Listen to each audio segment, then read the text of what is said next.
सुधा समाधान।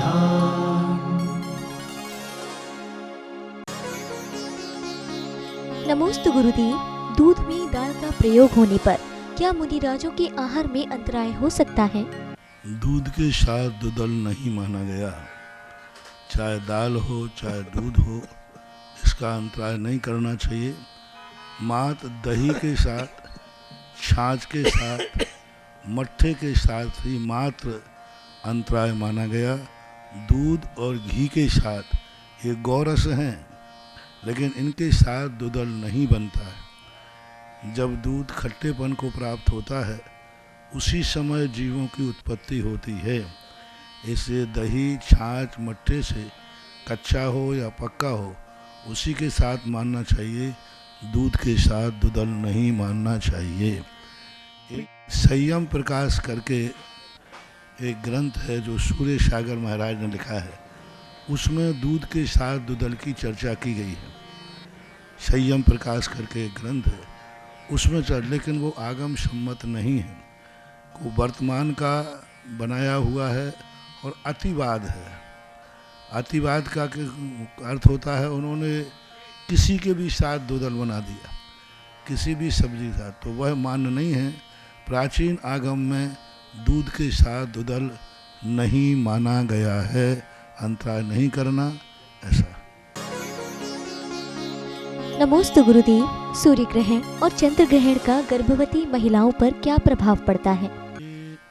लोक मान्यता ऐसी है, विज्ञान के कथनानुसार इसका प्रभाव नहीं है। अब तीसरा पॉइंट आता है ज्योतिष का। ज्योतिष के अनुसार ग्रहण को शुभ नहीं माना गया। यहाँ तक कि आप लोगों को छोड़ो, हम लोगों तक के लिए आचार्यों ने उल्लेख किया, जितने समय ग्रहण होता है उस समय हम लोग सिद्धांत ग्रंथों का स्वाध्याय नहीं करते। ग्रहण के समय आहार चर्या नहीं करते, ग्रहण के समय विहार नहीं करते। इन चीज़ों का निषेध किया है। इससे ये परिलक्षित होता है कि ग्रहण का कोई ना कोई दुष्प्रभाव तो है, तभी मुनियों के लिए संकेत दिया। तो ग्रहण देखना शुभ तो नहीं है। ज्योतिष के अनुसार किसी भी कार्य के लिए ग्रहण के समय सर्वथा वर्जित किया है। यदि मृत्यु योग भी बनता है तो भी उसका कोई ना कोई उपाय है, लेकिन ग्रहण के समय किसी भी कार्य करने के लिए सभी ज्योतिषाचार्य एक मत हैं। अशुभ तो मानते हैं। अब जो मान्यताएं हैं वो हो सकता है थोड़ा भय दिखाने के लिए भी कुछ की जाती है, तो भाई बच्चा विकलांग होगा, इस प्रकार होगा, ऐसा होगा। तो ये सारी बातें जो हैं भय दिखाने के लिए हो सकती हैं, लेकिन माता को देखना नहीं चाहिए, क्योंकि गर्भजात बालक के ऊपर ऐसे अशुभ आदि चीज़ों को देखने के लिए वैसे ही निषेध है। तो इतना अपन आज निर्णय करते हैं कि गर्भवती आदि महिला को ग्रहण को देखना नहीं चाहिए, पर इतना भी डर न दिखाएं कि वह बाहर भी थोड़ा बहुत निकल ना सके। पर नहीं देखना ही श्रेयस्कर है, श्रेष्ठ है, शुभ है, शगुन है। देखने से फायदा नहीं है, नुकसान की ही संभावना है। हम लोगों को कई बार, जैसे 95 में 1995 में ग्रहण पड़ा, सुबह प्रातः काल का, किशनगढ़ चतुर्मास था। आज हम लोगों का उपवास था। दूसरे दिन भी जब जो ग्रहण का पूरा निवृत्ति हो गई, तब दोपहर में आहार चर्या की थी, क्योंकि ग्रहण के समय आहार लेना, अब आहार लेने चीज में क्या ग्रहण से मतलब था, लेकिन ग्रहण के समय आहार को, अन्न पेट में जाना भी आचार्यों ने निषेध किया कि ग्रहण के समय आपके अंदर कोई भोजन पानी नहीं जाना चाहिए। इससे सिद्ध है कि ग्रहण का कोई ना कोई दुष्प्रभाव तो पड़ता है, और आपके गर्भ में तो बालक है आपका, तो ग्रहण का बचाव रखना ही श्रेयस्कर है। नमोस्तु गुरुदेव। निवृत्ति पर्याप्तक किसे कहते हैं? निवृत्ति अपर्याप्तक उसे कहते हैं जिसने 6 पर्याप्तियाँ अथवा यथायोग्य पर्याप्तियाँ शुरू तो कर ली हैं लेकिन अभी पूर्ण नहीं की हैं, लेकिन निश्चित रूप से पूर्ण करेगा, उसको निर्वृत्ति पर्याप्त दशा कहते हैं। 3 दशाएं होती हैं। एक अपर्याप्त दशा, जब व्यक्ति जन्म लेता है तो शरीर को, आहार को, आँख कान नाक के लिए और श्वासोश्वास की पुद्गल वर्णाएं ग्रहण करता है। जीव आकर जन्म लेता है, जन्मते ही तुरंत रॉ मटेरियल इकट्ठा करता है, तुरंत ही चारों तरफ से ग्रहण करेगा। उसमें इंद्रियों की वर्णाएं ग्रहण करेगा, सारी 6 प्रकार की वर्णाएं ग्रहण करता है संगी पंचेंद्रिय। तो वो वर्णाएं ग्रहण करते समय शुरू कर देता है और उसी समय कोई धक्का लग जाए तो वो मरण को प्राप्त हो जाता है, यानी पूरा मटेरियल इकट्ठा नहीं कर पाता। एक व्यक्ति वो होता है जो पूरा तो कर नहीं पाया, शुरू कर दी थी, लेकिन इस दशा पे पहुंच गया कि अब वो मर नहीं सकता, अब वो पूरी करके ही मरेगा।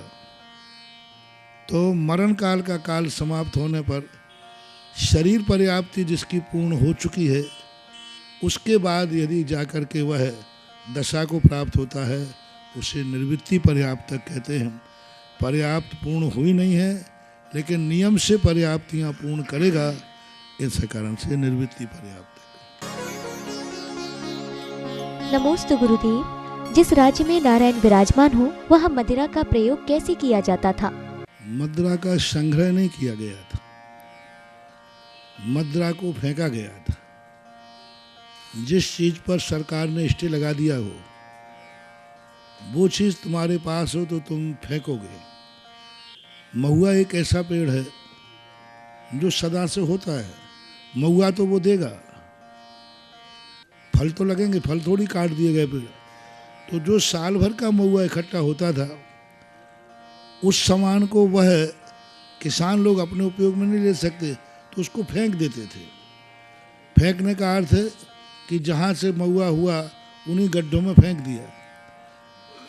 और जब वो महुआ बीने नहीं गए, जंगलों में पड़े महुए थे, उन महुओं को कोई उठा नहीं सकता। श्री कृष्ण ने आदेश दे दिया, राज्य में मदिरा का निषेध रहेगा। जो व्यक्ति मदिरा का सेवन या बनाते हुए पाया जाएगा, उसे मृत्यु दंड है, क्योंकि मदिरा से ही द्वारका का नाश होना था। तो अब महुए के पेड़ों के जो महुआ गिरेगा, जिससे शराब बनती है, वो माल कहाँ जाएगा? कोई उठाएगा है नहीं, तो उसको इकट्ठा करके साइड में पटक देते थे। एक दिन वहाँ के नागरिक, राजकुमार आदि जो थे, जंगल में पर्यटन के लिए गए, उनको प्यास लगी, तो उन्होंने उन गड्ढों का पानी पी लिया जो मदिरा बन चुका था।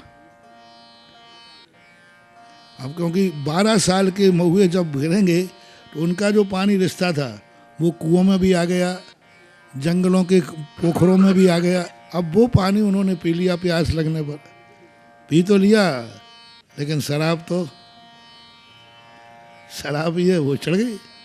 अब शराब के नशे में जैसे ही चढ़ा, वहीं सामने महाराज बैठे थे और नशे के उसमें भूल कर उनको छेड़ दिया। इतना छेड़ा, वो जल्दी गुस्सा नहीं आता साधु को गुस्सा आने में टाइम लगता है। इतना मारा उनको कि महाराज के सारा शरीर खूना खून हो गया और गिरने की स्थिति आ गई। तो उनको बड़ा क्रोध आया कि मैं इनसे कुछ नहीं बोल रहा हूँ, फिर भी ये मुझे मार रहे हैं। तो इतनी वेदना हुई कि उनके बाएं कंधे से अग्नि का पुतला निकला और 12 योजन के पूरे राज्य को नष्ट कर दिया। नमोस्तु गुरुदेव। भोग भूमि के जीव नियम से स्वर्ग जाते हैं, तो ऐसे में एक ही माँ से जन्मे जीव दाम्पत्य जीवन शुरू कैसे कर देते हैं? वहाँ के शरीर की संरचना ही ऐसी होती है। आज जो तुम्हारे भाई बहन का रिश्ता है, यहाँ के खून में और वहाँ के खून में बहुत अंतर है। वहाँ के खून में कोई रिश्ते नहीं होते, चाचा चाची भाई भतीजा कोई कुटुंब होता ही नहीं। दूसरी बात, उनके शरीर का खून ऐसा होता है कि मरने के बाद उनका शरीर कपूर के समान उड़ जाता है, डेड बॉडी नहीं होती, क्योंकि जलाने वाला कोई नहीं है। अपने बच्चे का मुख नहीं देख पाएंगे, बच्चे का जन्म होगा, माँ को छींक, पिता को जमाई आएगी और पूरा शरीर अभी बैठे हैं कपूर के समान उड़ जाएगा। तो उनके सिस्टम अलग हैं। आज के सिस्टम में तो वैज्ञानिक भी मना करते हैं कि एक भाई बहन या एक गोत्र के लोग यदि दाम्पत्य जीवन करेंगे तो उनको ऐसी महाबीमारी की स्थिति बनेगी, उनका जो हार्मोन्स हैं वो जब एक दूसरे में संक्रमित होंगे तो भयानक बीमारियों के द्वारा यदि वे दोनों सही निकल गए तो उनकी संतान पर विकल्प आएगा, संतान को बीमारियां होंगी, संतान कमज़ोर होगी, बुद्धिहीन होगी। तो बहुत सारे आज के डॉक्टर लोग भी इस बात को एक्सेप्ट कर रहे हैं, हमारे शास्त्रों में तो ये था ही। नमोस्तु गुरुदेव, नियमों के प्रति मन को कैसे समझाएं? मन को समझाने का एक ही तरीका है, हानि और लाभ। किसी भी कार्य के प्रति हमारे मन में हानि और लाभ की धारणा बनना चाहिए। यह नियम पालन करने में कितने लाभ हैं, इसको तोड़ने में कितनी हानि है। भय बिन प्रीत होती नहीं। मन में एक भय पैदा करो कि यह नियम तोड़ने के बाद कितना नुकसान होगा। उस भय को चिंतन करते ही यदि मन कांप जाएगा तो मन बालक के समान होता है। मन बहुत चंचल होता है, लेकिन मन की ज़्यादा औकात नहीं होती बालक के समान। बालक बहुत चंचल होता है, लेकिन बालक के मन में भय बैठ जाए तो फिर लाख उपाय करो, फिर वो उस तरफ नहीं जाएगा। इसलिए मन को बालक के समान समझाना है कि उसके अंदर कोई ऐसा भय स्थापित कर दो नियम को तोड़ने पर, फिर वो कभी नहीं टूटेगा, हमेशा जागरूक रहेगा। क्योंकि मन जो है अपने आप में असमर्थ चीज़ है, ये इंद्रियां तो समर्थ हैं, मन बहुत बहुत कमज़ोर है। मन बस उसको समझाने की कला चाहिए, फिर मन कभी भी परेशान नहीं करता। ऐसा। नमोस्तु गुरुदेव, विज्ञान के अनुसार सूर्य पहले है या चंद्रमा बाद में? ऐसे में हम बच्चों को कैसे समझाएं? जहाँ तक विज्ञान की बात है, विज्ञान सदा अधूरा है। विज्ञान अंतिम निर्णय करके नहीं दे रहा है। कल तक वही विज्ञान कहता था एक सूर्य है, आज कह रहा है 2 सूर्य हैं। पहले कह रहा था कि सूर्य चक्कर लगाते हैं पृथ्वी के, और अब पृथ्वी के चक्कर की बात जब आती है तो उसके संबंध में सभी एक मत नहीं है। तो विज्ञान सदा अधूरा है और धर्म हमारा सदा पूर्ण है। ये जो विमान है, कई विमान जो आकाश में हैं, जल के आश्रित है, पृथ्वी के आश्रित है।